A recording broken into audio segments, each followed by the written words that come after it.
Well, Jay, I think it's about time you and I talk about another film. And it's probably one a lot of people haven't seen.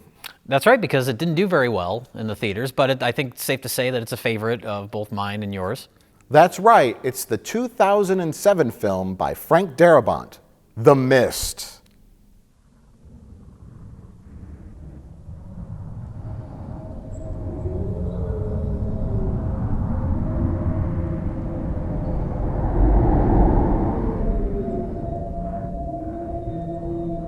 Wow, Jay, that was a really clever gag to have all that mist come in right at the start of our review.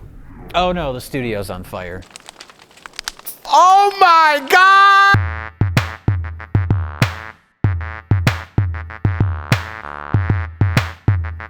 Oh good, all the mist went away. Let's talk about the classic film, classic in our view, the 2007 film, The Mist. Classical. It's very much a throwback kind of movie. Yes. And it's not to be confused with The Fog.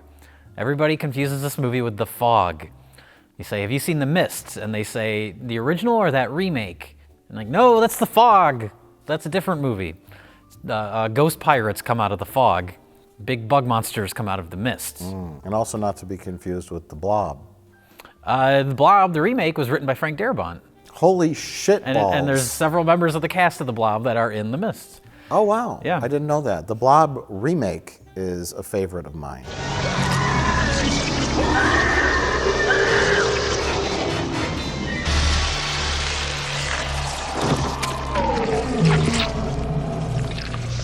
That should be a review at some point. That's coming up. Stay tuned. 2021 will do that. It'll be competing with Avatar 6. Right. Yes. But yeah, Frank Darabont had done, of course, one of the most critically acclaimed movies of all time, Shawshank Redemption, then The Green Mile, and then he made this, and I think some people were like, what? Like this cheapo little horror movie? But Frank Darabont got his start with horror. He co-wrote Nightmare on Elm Street 3. The Dream Warriors. The Dream Warriors, the best Nightmare on Elm Street sequel. This is it, Jennifer. Your big break in TV. Welcome to prime time, bitch. So The Mist was based on a Stephen King, was it a short story or a novel? It was a short story. It was a part of the Skeleton Crew book. Okay. Is that the same book where the short story The Body was in? I don't think so. I think that was a different book. Well, how could it be a different book? Stephen King hasn't written that many books. It's not like it can be confusing or anything. Wait, are we talking about Richard Bachman too? Oh, God. Oh my God! Anyway, so I have not read the short story. I only read one Stephen King book, and that was it. Which one? Oh, It. Which book, though, are you talking about?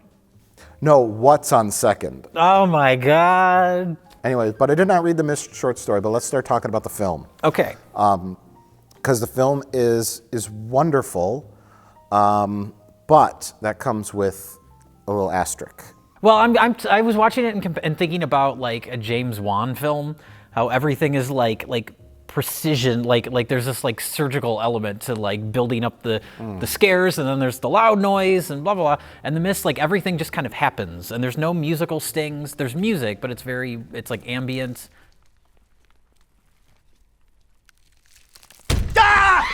And it's shot with this sort of urgency. I know he made the movie relatively low budget, so he hired like a TV crew, the crew that works on The Shield, the show The Shield. So it's a lot of sort of run and gun. So it feels sometimes when they do like a quick zoom in on something that wasn't rehearsed, it was almost improvised. Yeah. So the movie has a sort of immediacy to it. It's almost contradictory because on one hand it has the dialogue, the characters. It's very corny and very B-movie from like the 50s. It feels like an older film, yeah. But the acting elevates it. So sure. That's sort of a contrast too. Now I know you're a big shot artist with connections in New York and Hollywood and all like that, but that don't make you better than anybody else, not in my book. Hey, I didn't say that. Nor do I like being talked down to or called stupid by a guy who went to college just because he's got the jitters. But you have that mixed without the cinematic element of like a 50s B movie with like the dun, dun, dun.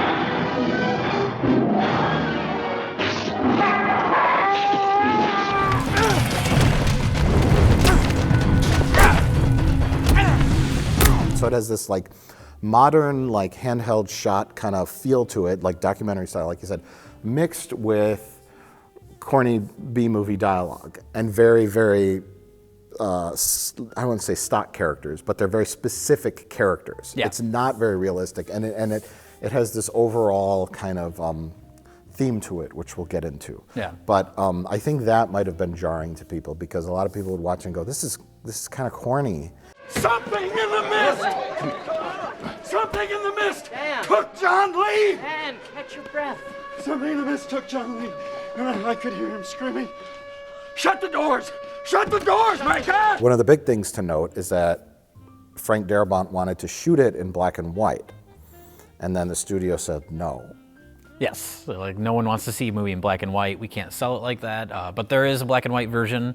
I guess he'd call it a director's cut. It's the exact same movie, but it's his preferred version on the Blu-ray, or I'm sure there's digital versions of it too. So we're going to use clips from the color version just for the sake of that's the one people are more familiar with. But I prefer the black and white one. I think it's more appropriate for the tone and the dialogue and the characters. Yeah, and I actually have the Blu-ray here. Oh, here it is. And it comes with both the color and black and white version, and I don't remember what the original poster looked like. A film that's black and white with this kind of poster, I think was what Frank Darabont was going for. Yeah. And then you have a modern poster with a color version of the film. It doesn't quite capture that style and tone that I think he was going for, which I think would have done the movie so much better black and white. Yes. All we saw were tentacles. Tentacles, he says. Tentacles from Planet X.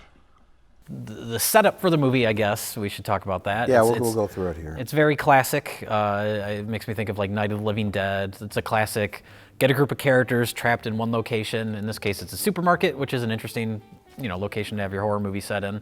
Mist rolls in, there's something evil in the mists, and that's pretty much it. And then the downfall of all these characters is their personal conflicts and different sort of ideologies and butting heads with each other.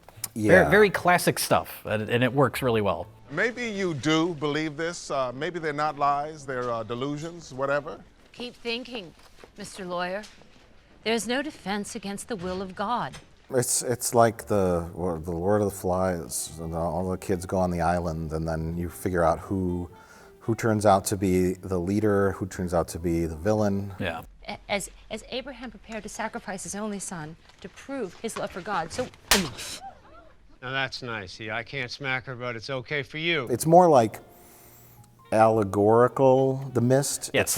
It's like metaphorical. It's a mist. It's a literal mist, but it also means like once you're put in a life or death situation, you can become blinded by like what you can't see. Right. So that one lady, Marcia Gay Harden, becomes Mrs. Carmody. yes, she's the The religious most nut. Stephen King character that's ever been in a Stephen King story. She becomes the religious nut who, well, she is, but it becomes tenfold. Once. She gets a congregation as the movie goes along, which could be, and I think that might be one of the criticisms people have of the movie is her character is a little broad, and the fact that anyone would start to follow her. But the movie does a good job of establishing, like she's constantly right in a lot of ways, and so it makes sense for people to start to follow her. They'll come tonight, and they'll take someone else. See if they don't, and you will beg Mother Carmody to show you the way. It kind of feels like a stage play, the way the characters are written and acted. where Oh, it's- sure. Well, and it gets more and more over the top as the movie goes along. I Yeah. mean, they're zealots by the end. Sure. Yeah. Don't you know the truth? We are being punished. For what? For going against the will of God. They're cult members and they're killing people, just like a religion. Yeah. Our very own Jim Jones. I'd like to leave before people start drinking the Kool-Aid. And then you have like the pragmatists, the guy who's the lead guy, Thomas Jane? Thomas Jane, and he's just like Mr. Logic, like we're gonna do these things, and then you have like people that are cowardly, Yeah. and just a whole like broad assortment of characters, and they all there's something in the mist, and we don't find out until later, but it's that fear that's driving everyone. Yeah. Well, and I like that there's the conflict is set up almost immediately. There's the one woman, half the cast of The Walking Dead is in this movie because it's Frank Darabont. There's the short-haired woman, the first one to leave. She's like, I got to get home to my children. Oh, is anybody gonna help me? You?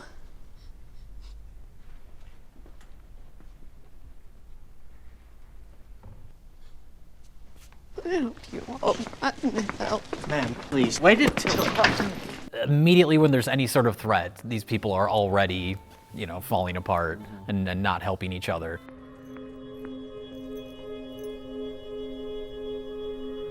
I think the fact that it's not in black and white makes it a little off-putting when you have sort of what seems like a corny element, because you have this small town, and it's like, hey, Mr. So-and-so, Yeah. I'm the shopkeeper, hey. and Ollie the bag boy. Ollie the bag boy, yeah. And it feels like something from the past. Yeah. And so if it was black and white, that would help that. And because it was so low budget, a lot of the CG effects are a little dated and... Yeah, well, they didn't look that great when it came out because it was a lower budget movie. Yeah. And I think the black and white kind of conceals that a little bit. It looks a little better. Yeah. But even like for what it is, the movie's not about the special effects. Well, that's what I mean. Those Yeah. are the surface level Yeah. things that might be off-putting to people. But then you have to say, one, it's not a movie about really cool monsters. Yeah. It's a movie about what happens when a bunch of people from a town are trapped in a location and they have no idea what the fuck is going on, and how they all turn into horrible people. How quickly society can fall apart. How quickly, the yeah. grocery store is a microcosm. Microcosm, yeah. You have all the different types of people from all different corners of society, and then what happens when they're all like pushed against the wall. Yeah. And that's really, it's a movie about human nature. Oh my God, David, we're a civilized society. Sure, as long as the machines are working and you can dial 911, but you take those things away, you throw people in the dark, you scare the shit out of them. No more rules. You'll see how primitive they get. I actually really like Thomas Jane as the lead actor. I think his performance is really great. As he's just constantly trying to talk common sense, and then there's like William Sadler and the other maintenance guy, and they're like dummies, and he's just so like trying to stay calm as he explains these things rationally. You open that door and something gets in here. Like what? Well, like whatever made that noise I heard. Are you guys being willfully dense? Or the teenager volunteers to go outside under the gate to flip the generator on. They or have to something. clear like a Yeah. gate that the generator is being blocked or something. And he's like the pimply faced teenager. I'll do it. And Thomas Jane's like, no, don't let him do it. Yeah. Norm! What the fuck? Ah, get it off! Get it off! Get this freaking thing off me! Yeah, he's so frustrated, and he's just trying. Like he's the perfect protagonist because you project yourself into his character, and you're like, I would do everything this guy's doing. Yeah. And you're not following the crazy religious nut. You're not the cowardly guy. You're just like, okay, let's be logical about all this. And that comes to bite you in the ass in the end. When you're like, okay, I'd probably do that. Yeah. And then you go, oh my God. Oh fuck! It makes you question. The mist got me. Yeah. Makes you question your own logic. It makes you question your own logic. And that's what the movie excels at. Not the monsters, not the dialogue. Although the monsters are fun. The monsters are fun, yeah. Yeah. I mean, I just mean the dated CGI effects. There's a couple sure. of practical things in there that like stand out. There's a rubber Yeah. thing, and then 2 seconds later, Yeah. But like you just have to flip that switch off in your brain, because there's a lot of movies with bad effects that are great movies. Yeah. And vice versa.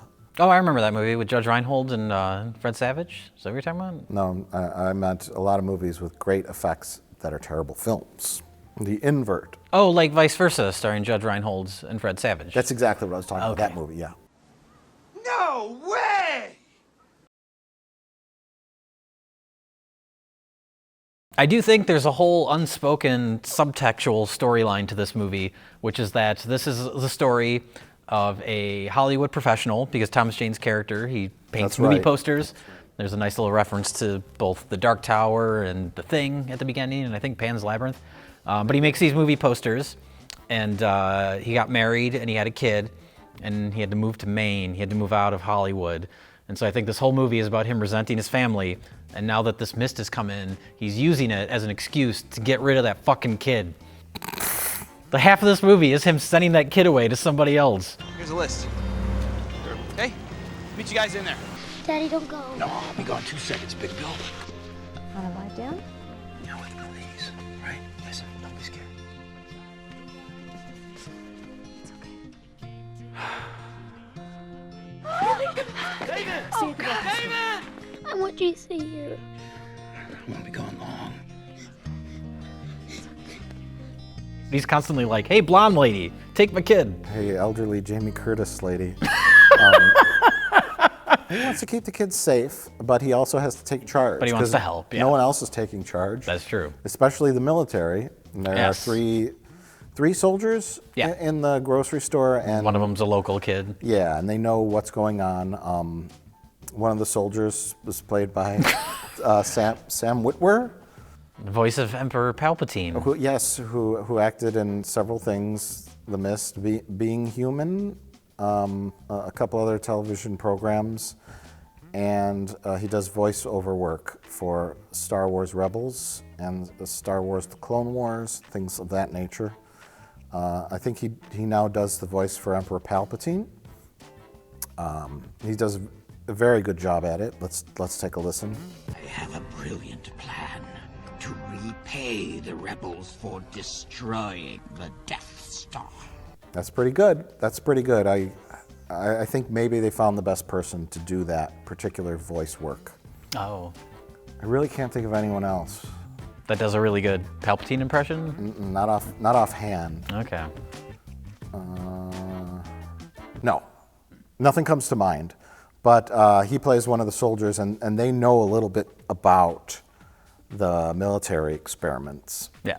Which to me, if I had to pick a flaw in this film, it'd be that. That there's any element of explanation? Yeah. Yeah. I kind of like the fact that maybe It just happens. It just happened. Yeah.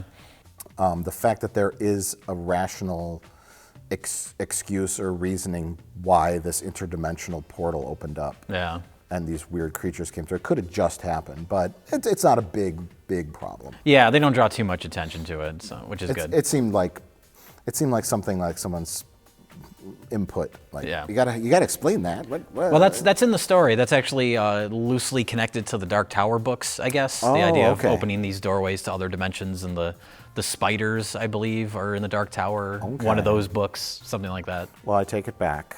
I take it all back. So it's Stephen King's fault. He has a thing for spiders. Remember the ending of It? I do. Oh my God, this can take the form of anything, and these people's worst fears can come to life, and oh, its real form is just a giant spider. Well, let's talk about my favorite scene in the movie, which is the pharmacy scene. King's Pharmacy, that's a nice subtle reference. They go to the pharmacy to get pills for the guy that's been burned, awkwardly burned. That's a kind of an unintentionally funny moment.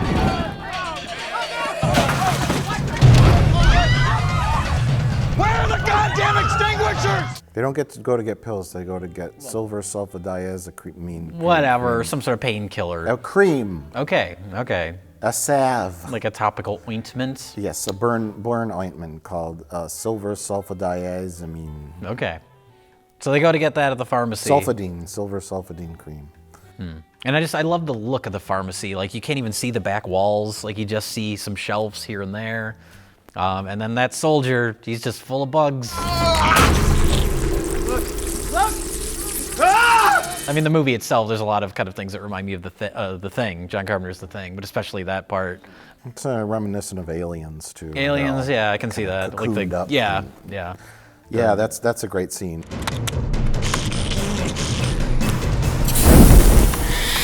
Yeah, see that kind of stuff, like the old lady with the hairspray, and like it's corny. It's corny, goofy. but it's never too silly, No. and it's executed in a way that it's actually, kind of intense. Yeah, it does. It's not too goofy or funny, and it's all played straight, but. Fuck. motherfuckers. Well, I picture this next to, you know, like The Conjuring 8 or whatever, and it's like, it's not that type of horror movie. Yeah. It has a very, very narrow audience. And they don't make movies for narrow audiences anymore. Yeah, I think that's the problem. It's such a sharp contrast from a James Wan film or some, you know, Annabelle, where it's trying to please everybody. And not leave you too scared, just a jump scare. Nothing that's gonna stick with you. Right, yeah. Nothing that's as incredibly horrifying as the idea that if society starts to collapse, everybody will turn on each other. Right. That holds a little more weight to it. It's a beautiful story, Jay. It's a beautiful story. As a species, we're fundamentally insane. Put more than two of us in a room, we pick sides and start dreaming up reasons to kill one another. Why do you think we invented politics and religion? Oh, Jesus, that's just wrong. But Jay, you referenced the pharmacy scene. Yes. Where does this rank in your top 10 pharmacy scenes? We have Zat. Oh, well, that's number one. That'll never be topped.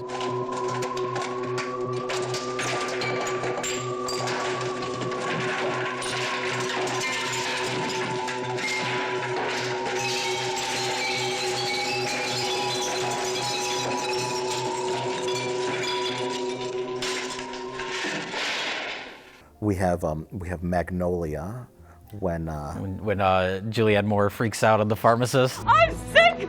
I have sickness all around me, and you fucking ask me my life? What's wrong? Have you seen death in your bed? In your house? Where's your fucking decency? And then I'm asked fucking questions. What's wrong? You suck my dick! Just give me the fucking pills! So many great pharmacy scenes, but I think Zat is number one. Yeah. And will always be the number one pharmacy scene in a film. I agree. Wouldn't that be great if when they're in the pharmacy and they're like spraying the spiders, and then the next monster that comes out of the mist at him is Zat? He's got his tennis shoes on. Yes. And no. And they suddenly like freeze up because they're scared of all these spiders and shit, and then they see that thing and they don't know how to feel. No. The grandma is spraying with the hairspray, and Zach comes out with his Oh, he water has the bottle. aerosol spray. Yeah, that's right. So many great scenes in this. I don't just want to talk about the scenes because the momentum is the pacing is all perfect. Yes. It's just it's perfect build up to Yeah. what's happening. A little establishment early on that things are starting to fall apart already, and then the escalation of the Mrs. Carmody character kind of influencing people, and then it really gets to like a frenzy. Mm-hmm.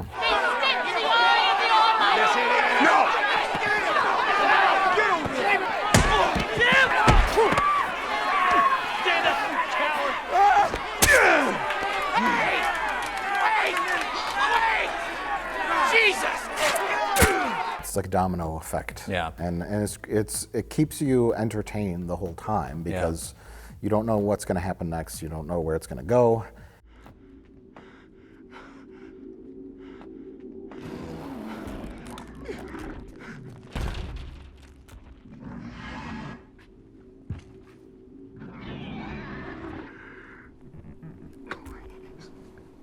Well, the movie doesn't have a traditional kind of story structure to it either. It has an escalation, but then it reaches a point where it's not like, we have a clever plan to get out of this situation. It's just like, everyone's going nuts.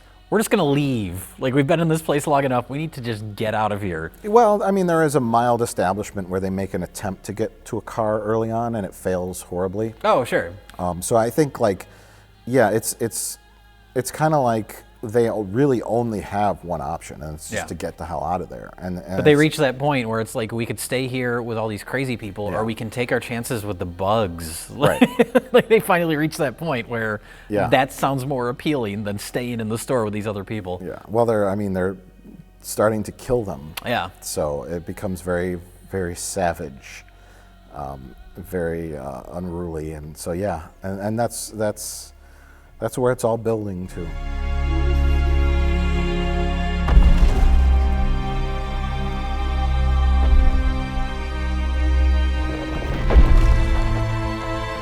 I feel like even though we kind of go through the whole movie, we'll talk about the end. We'll make a little spoiler section, I think. I say we don't even bring it up.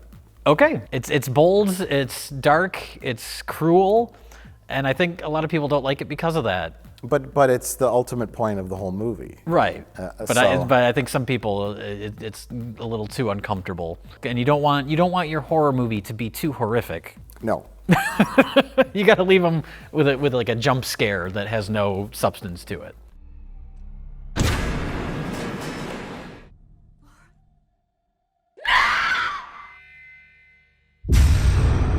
A still image of Bagul comes up. Yes, with an animated mouth because the studio said we need a punch at the end. Yes, do exactly. something with Bagul.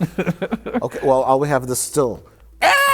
Oh my God! And then everyone shrieks, and then they laugh, and they leave the theater boy, in that a was good great. mood. Yeah. And that's not this movie. No. This is a Night of the Living Dead type movie. Yes, and it took a lot of risks. But yeah, it's a great film, and it should come with the note that you have to look past some of the cheesiness. Watch the black and white version. You watch the black and white version, look past a little bit of the cheesiness, imagine it as a 50s B movie, and it's not a movie that you're supposed to be scared of creepy monsters. Yeah. It's or wowed by the visual effects. Yes, or wowed by the visual effects. They're or, serviceable. Yeah, or jump scares or anything like that. It's a movie that you're supposed to be creeped out by the ugliness of human nature. And I think that's the overall point that a lot of people missed. Missed? Oh my God! The Pun of the Year award goes to Sol Guerrero. Save the puns! Save the dream.